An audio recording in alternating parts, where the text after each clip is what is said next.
Les symptômes et les causes de l'arthrite septique. L'arthrite septique peut provoquer des douleurs articulaires, de la fièvre et des frissons. Elle peut être d'origine bactérienne, virale ou fongique. L'arthrite septique est une forme particulière d'arthrite. Elle est également appelée arthrite infectieuse. Il s'agit de l'inflammation d'une articulation à la suite d'une infection. L'infection peut être d'origine bactérienne, virale ou fongique.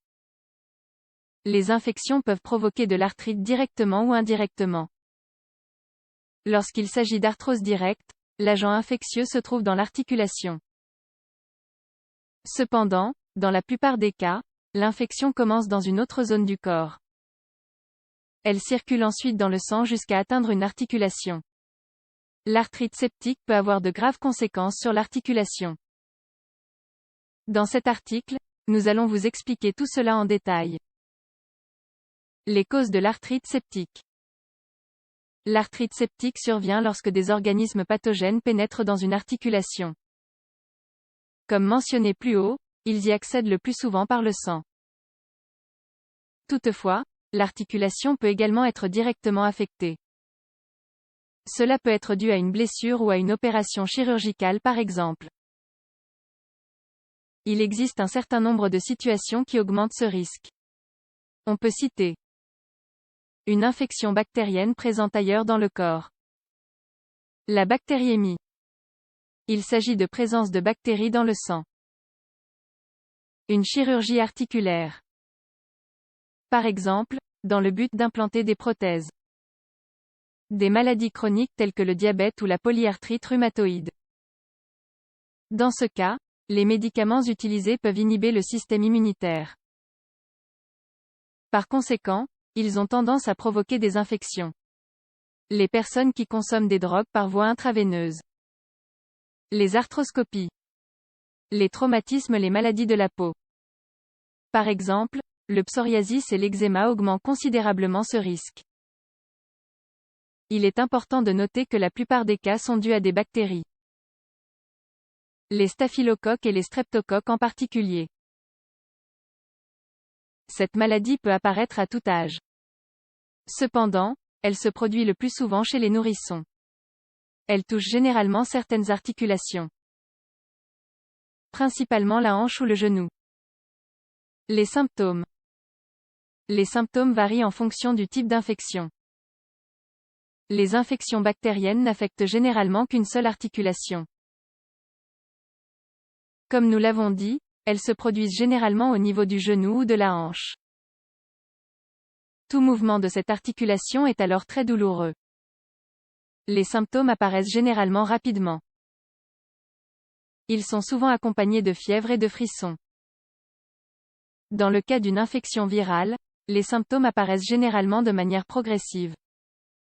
Ils provoquent des douleurs articulaires généralisées et pas seulement au niveau d'une seule articulation. Les infections fongiques sont beaucoup moins fréquentes. Les principaux symptômes de cette maladie sont les suivants. Chez le bébé, il se met à pleurer lorsque l'articulation en question est bougée. Le bébé peut également présenter de la fièvre et être irritable. Des douleurs articulaires sévères.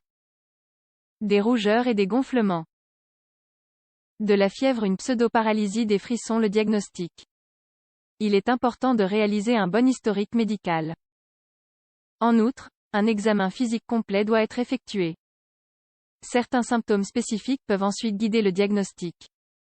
Par exemple, l'arthrite due à une infection gonococcique s'accompagne souvent de pertes au niveau des organes génitaux. Il est aussi important de savoir si le patient a eu une autre infection récemment. Tout d'abord, on effectue des tests sanguins. On peut également réaliser des prélèvements d'échantillons de liquide sur les articulations. Ensuite, on effectue une analyse au microscope et une mise en culture. De cette manière, il est possible de déterminer s'il y a une infection. Si tel est le cas, cela permet également d'identifier les bactéries. En outre, on peut réaliser une radiographie de l'articulation qui pose problème. Les rayons X et d'autres méthodes d'imagerie médicale peuvent aider à évaluer les dommages. Le traitement de l'arthrite septique. Pour traiter l'arthrite septique, on draine généralement l'articulation. S'il s'agit d'une infection bactérienne, cela est associé à une prise d'antibiotiques. Pour choisir l'antibiotique, il est nécessaire de savoir exactement quelle bactérie est à l'origine de l'infection. Les médicaments peuvent être administrés par voie orale ou intraveineuse. L'âge du patient et ses antécédents médicaux sont également à prendre en compte. Lorsqu'il s'agit d'une infection virale, on n'administre généralement pas de traitement spécifique.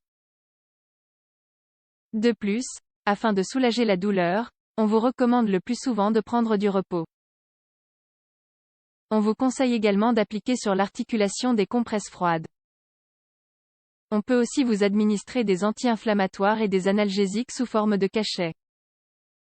Comment draine-t-on l'articulation? Pour cela, le médecin utilise une aiguille qu'il insère dans l'espace synovial.